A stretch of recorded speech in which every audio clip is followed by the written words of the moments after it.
The Nightingale Conant Corporation is proud to present The Power of Purpose, How to Create the Life You've Always Wanted by Les Brown. From the humblest of beginnings, Les Brown has emerged as one of the most sought-after motivational speakers and consultants in the world today. He is one of the nation's leading authorities in understanding and stimulating human potential. He is also the author of the highly acclaimed books Live Your Dreams and It's Not Over Until You Win. Discover your purpose.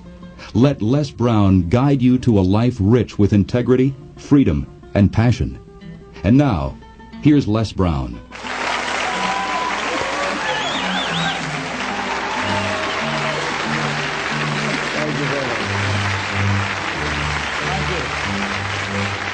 I want to talk to you about those that are making it today, or what it takes to make it today.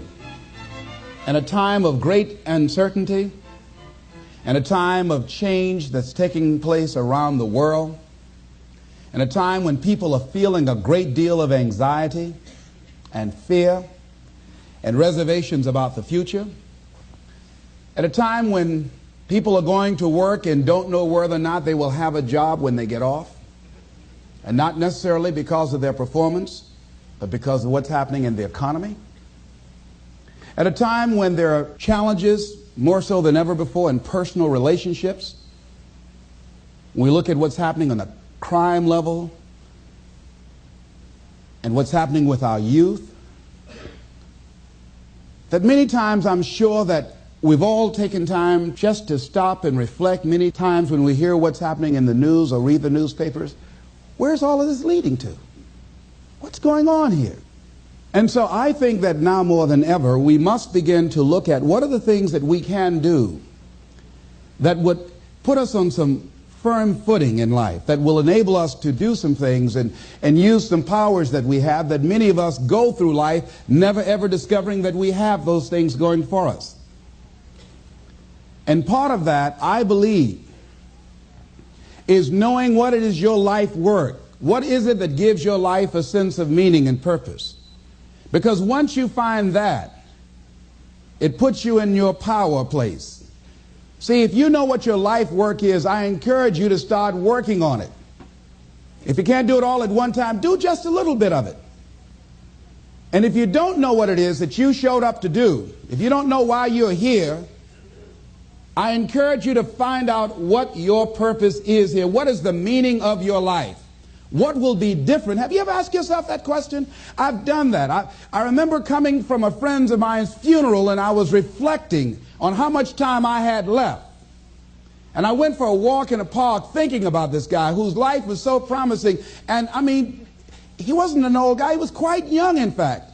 And I thought about all of the things that he said he was going to do, and he never got a chance to do those things. And I started thinking about my own life and how much time I had left to do the things that I would like to do.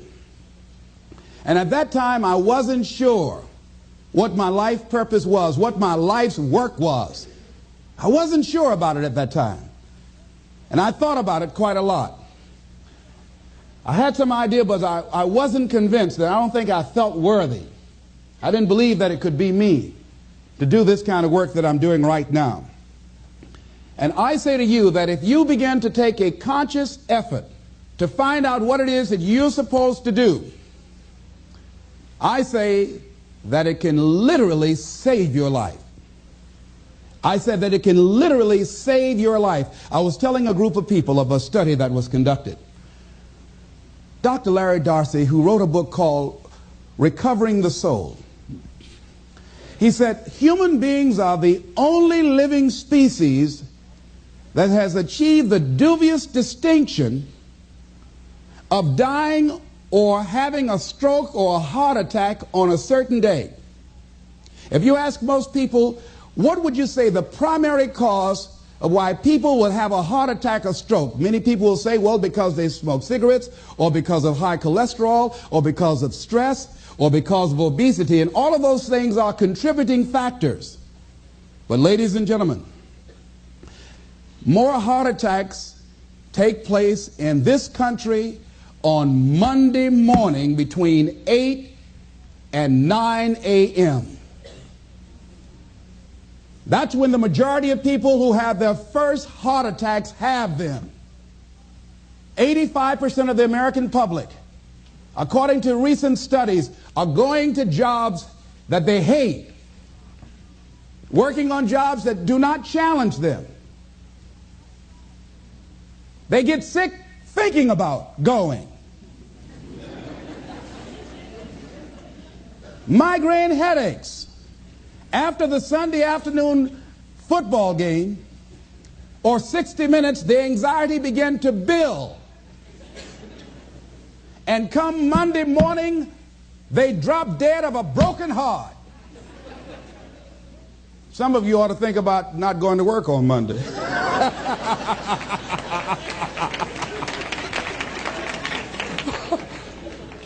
Think about that. People are literally dying to go to work.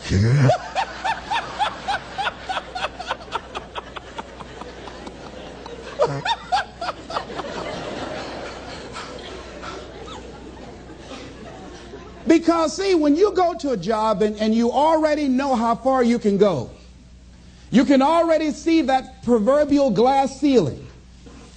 It's like going to a movie when you've gone in the middle of the movie and you've seen the end and you sit there for it to start all over again, but something is missing. You know what the outcome is going to be. You can't get excited about going through that movie all over again. Am I correct? See, when you're going someplace and you already know how much you're going to make, you already know how far you can go, you're in a dead-end position. It erodes your self-esteem. It lowers your sense of yourself. It creates an inner turmoil. It creates an emptiness in you. So I say that your life is worth finding what it is that you're supposed to do. And I'm not saying quit your job. I'm saying find it and do just a little bit of it. When I wanted to become involved in speaking, I started just learning quotes, listening to other people's tapes, going to seminars, going to workshops, asking other people to help me. Just start working at it just a little bit, but do find out what your work is and hold on to it and don't let your dream go. Don't let it go. See, and here's something else I want you to begin to look at. Why is it that most people don't pursue their dreams or don't do better than what they're doing if they're capable of doing it? I think that many of us don't go the next step because we don't know what to do yet. And I say that the reason that we don't even explore the possibility of what to do is because subconsciously we don't believe that it can happen for us and we don't believe that we deserve it. So here's what I'm suggesting. How much time do you spend working on you? How much time do you spend every day working on your dream? In the last 90 days, how many books have you read? In the last year, what new skill or knowledge have you acquired? What kind of investment have you made in you? So I'm saying that as you begin to look at where you want to go, if you want to make it today, and things are changing so fast you have to literally run to stand still, I'm saying that you've got to make some conscious effort to begin to work to develop you. Here's something else. Most people are not living their dreams because of fear, ladies and gentlemen. I was in Columbus, Ohio yesterday speaking for a particular Ohio department. A young lady named Karen who greeted me, who organized the event. Very talented, very skillful. And she was talking about she wanted to become involved in the consulting business. I said, why aren't you doing it? I said, you have the abilities. I said, you're not here because they like you. You're here because you're doing the job. You're making things happen. And she came up with all kind of ideas, but finally she said, I guess I can't see myself doing it. I guess I'm afraid. Fear, limited vision, and lack of self-esteem is what keep most people doing things they don't want to do. I flew from Columbus, Ohio to Denver, Colorado to a major communications company, and the person that picked me up at the airport told me about the fact that the company was planning on having a major downsizing, and they offered some of the employees there an early retirement, and some of them will earn as much as $300,000. And they said, this is the last time that you can take this offer. If you don't do it, when we have the downsizing, you might be among those who will lose their jobs, and all you will get is your severance pay. And only 50% of the people who were eligible to take the $300,000 took it. The others were afraid to take a chance on themselves. The others couldn't see themselves beyond that company. They couldn't see life after that company. The same reason that people stay in relationships where they're abused or they're unhappy or it's unfulfilling. They can't see themselves beyond that relationship. They can't see themselves enjoying life without that person. They think that this is all that they can do. The same reason that people get stuck at a certain level in life. They can't see things being better for them. And they think that this is it and this is all they deserve. This is all they've ever seen. It's been passed on to them. And they think that this is it for them. Oh, no. I was looking what Dr. Blanton, Smiley Blanton, who is a colleague of Dr. Norman Vincent Peale, what he said about fear. He said, fear is the most subtle and destructive of all human diseases. Ladies and gentlemen, fear kills dreams. Fear kills hope. Fear put people in the hospital. Fear can age you. Fear, ladies and gentlemen, can hold you back from doing something that you know within yourself that you're capable of doing, but it will paralyze you. And it seemed like you're in a hypnotic spell. And I ask you a question, what is the benefit? What's the benefit of allowing fear to hold you back? What's the benefit of giving up on yourself? Of not stepping out on life and taking life on? What is the benefit for you? What's the plus in that? It's one of the things I had to ask myself. So I didn't want to make any mistakes. I wanted everybody to like me. I wanted to be perfect the first time I did something. It's not going to happen. You're going to make some mistakes. You're going to hurt some folks' feelings. You're going to create some enemies whenever you decide that you want to begin to take life on. You've got to ask yourself, how long am I going to allow this to hold me back? I like what Zig Ziglar says. He said, fear is false evidence appearing real. That is an illusion that we create in our mind. It is a state of mind that can be changed. So let's look at how we can begin to take some steps to restructure that fear, to begin to expand our visions of ourselves, to begin to increase our self-esteem. Webster said that self-esteem means confidence and satisfaction in oneself. Look at your life right now. Whatever you've done up to this point in time, your life is working. Whatever you have produced, it came out of you as a result of the kind of person that you have become. It's a result of your choices. It's a result of your consciousness. Now you have to ask yourself, are you satisfied with what you have produced? Is this what you want? Would you like for things to be better than this? Do you believe that you deserve better than this? Or are you content? This is it. You don't have to do anything else. That you've already resigned yourself in life and say, well, I'm happy. I'm not starving like the people in Calcutta. Are you allowing yourself to get off the hook like that? Or do you believe somewhere in the back of your mind or in your heart that there's some other great work for you to do? There's something else that life has for you. And that's why you're here. How do we handle this fear factor? How do we increase our self-esteem? You have to begin to fortify yourself. How do we do that? I believe that you have to begin to consciously monitor your inner conversation and start talking to yourself. Start building yourself up. Sometimes the only good things you will hear about you are the things that you say to you.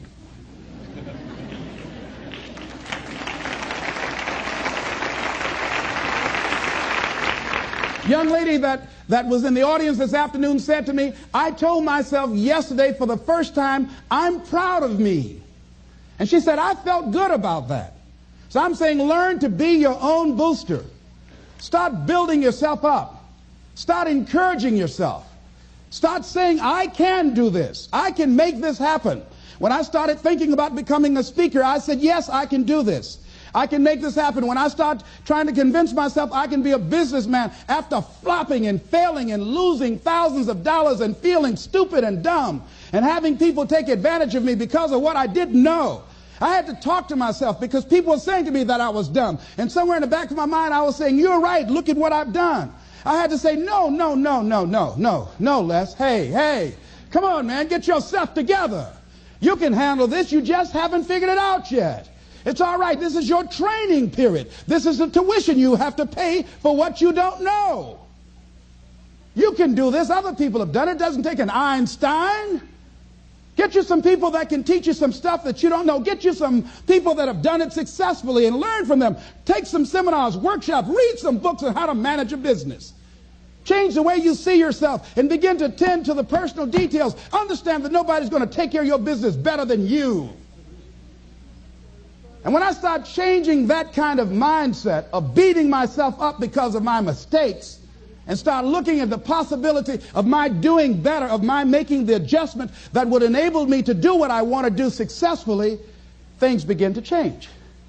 And I'm saying, stop beating up on yourself. You do it. I know you do it. I've done it. It's a natural inclination for us to put ourselves down. See, we are born negative, I think, in a negative consciousness because we live in a negative world. See, you don't have to teach children to lie. They'll lie automatically.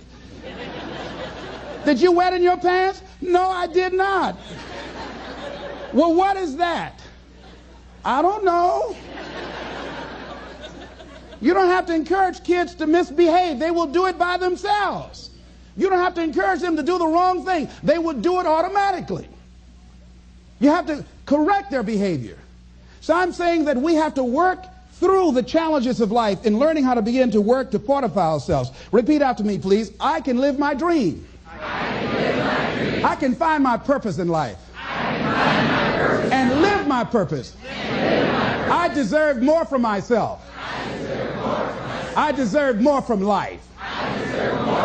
Shake somebody's hand on your right and left and say, you deserve more from life too.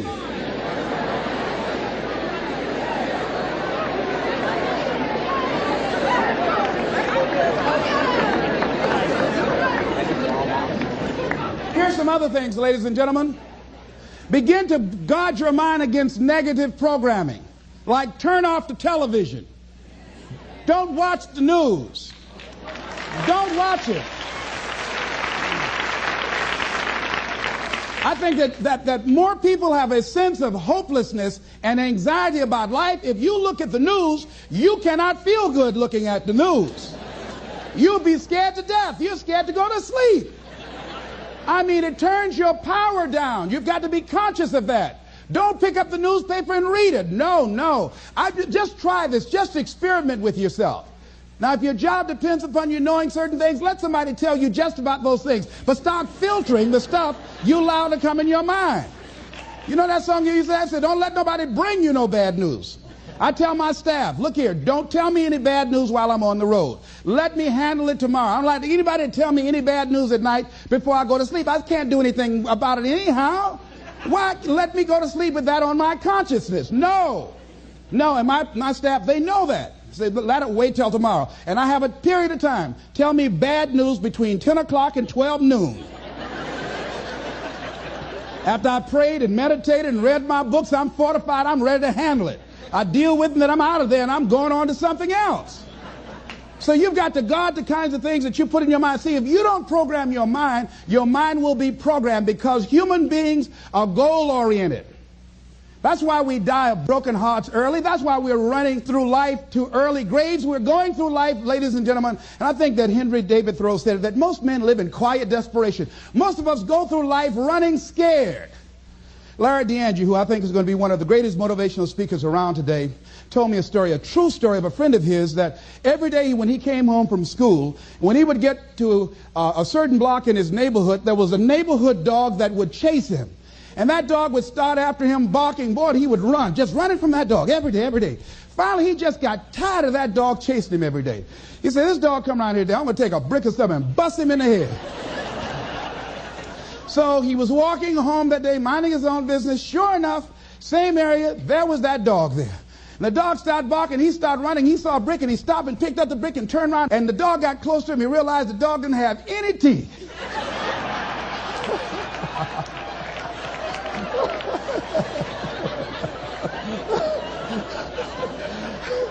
He said he put the brick down and said, "Get on out my way." And ladies and gentlemen, all our lives, many of us go through life running from things that ain't got no teeth to do us any harm.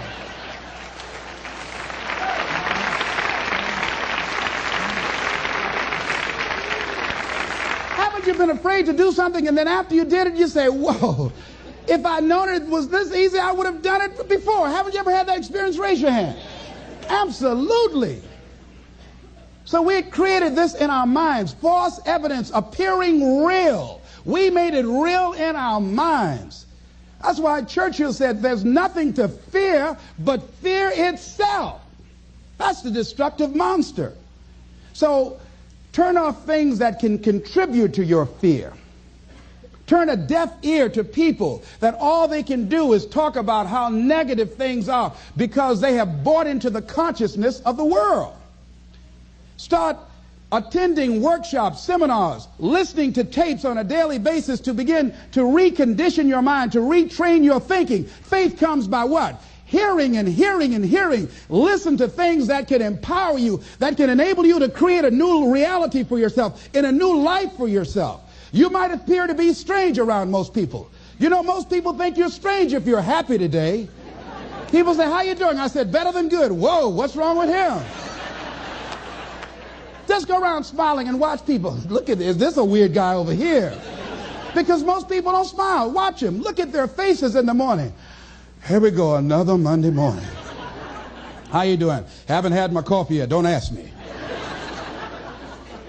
See, these people have not found their purpose in life. That's why they're grumpy. That's why they're miserable. That's why they're so negative. They're hurting and they want to hurt other people. So start practicing using programs for your mind. Seminars, books, workshops. Keep a journal. Record your thoughts. What's happening with you? Every day when you get up, have a journal near you. I use a Jack Boland journal so that I can write down my ideas. I keep it by my bed so I can write down my thoughts. See, ladies and gentlemen, we get 3 to 4 thoughts a year that if we would act on those thoughts, they could change our life. Don't say, "Well, I'll remember that." No, write that thought down. I got a thought today I wrote down. A friend of mine is in the hospital. His morale is low. They're talking about amputating his foot. He's got to feel very bad. So I said, you know, not only am I going to see him, but I can't be there with him all the time. I said, I'm going to create a tape for him that he can listen to that will heighten his level of morale. We told him the other night, don't go to surgery. You are depressed. Your energy level is down. No, tell him not now. Don't do it now. In fact, most doctors who have any sense of awareness don't perform surgery on patients that are in a state of fear, that don't think they will make it. They wait till they're in a different state of mind. So I said, what about making tapes for people that are facing physical challenges? I said, that's a good idea. All right?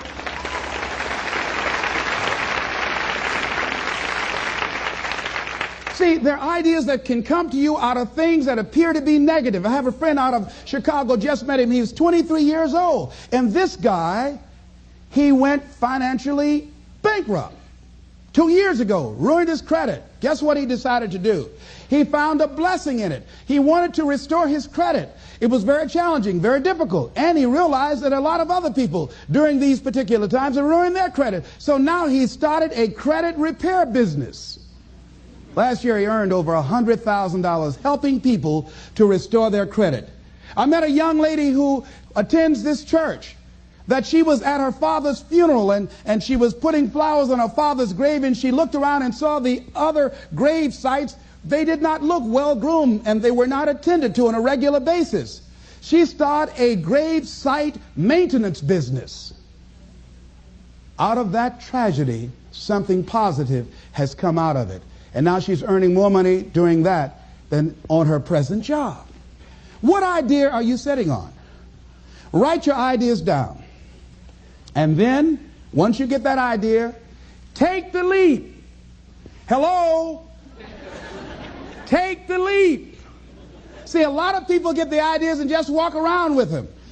Have you ever had an idea and all of a sudden you looked around and somebody had that idea and gone with it? Think you're going to be going with my hospital idea. Forget that, buddy.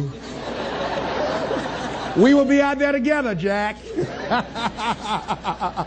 Take the leap. See, it's out here in the universe. If you don't take the plunge, I guarantee you, somebody else will. Take the plunge.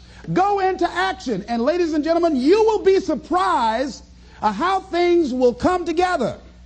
You'll be surprised. Now, you're going to have some difficult challenges. I can tell you that now. Be aware of that. Things are not going to work out exactly right. For a time they will, sometimes. And that's when life is just playing a game with you. Want you to feel good and relax. And then after a while, say, okay, the honeymoon's over now. And then life will come over there and slap you side the head. Say, what you doing out here? Well, this is my dream life. Is that right? Come over here a minute. Oh, you went to the seminar, huh? Come here. I can tell you that. But ladies and gentlemen, go into action with your dream. And don't avoid where the fights are. Get in the midst of the fight.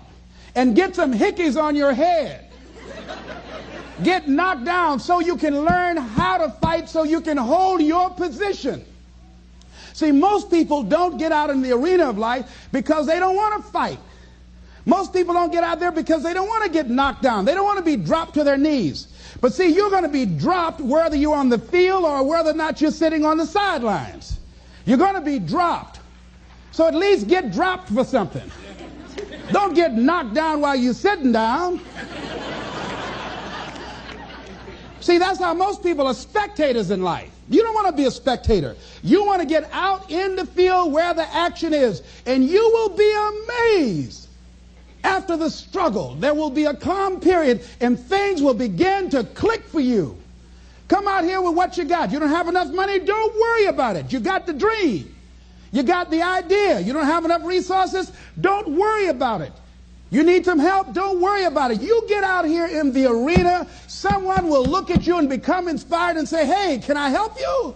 But if you're sitting up on the bleachers, nobody's going to ask you anything. You've got to get into the flow of action. Frances Harth called me from Chicago. She had been sitting on an idea of a show that she wanted to produce for 10 years called Mind-Body Connection. So someone saw me speaking in Chicago at a sorority convention and said, I saw a guy that perhaps can host this show for you who has energy and charisma. She called me. She was so fired up. I said, listen, on the day that you want to do that, I'm speaking in Chicago. I can do it for you. And I said, by the way, I met somebody 2 weeks ago in Baltimore who has an idea of the same type of show, and she's doing it on radio. Why don't you call her? And then she called me back. Who else would you suggest? I said, well, I know Deepak Chopra. He wrote the book called Quantum Healing, and Bernie Siegel. Could you get his number? I tell you what, I have a friend named Jack Boland at the Church of the Day. He knows how to get in touch with him. Call him, and he will give you the number so you can get in touch with Bernie Siegel. That lady started calling all around. Did not have the resources, but she had this idea and dream. And she said the other night when she came before the audience that had gathered in the studio, she said, I feel like I've been pregnant for 10 years. And tonight you're going to witness a beautiful delivery. And it was. She said, I couldn't believe, Les, how things began to happen, how it all began to come together. And how many of you ever started on some dream and you didn't have all your stuff together, but you just went out there with nothing but faith, and things begin to happen for you? Raise your hand if you know what I'm talking about. Ladies and gentlemen, those hands up there, it's proof. The proof is in the pudding. These people have demonstrated it. And if they can do it, you can do it. You can do it.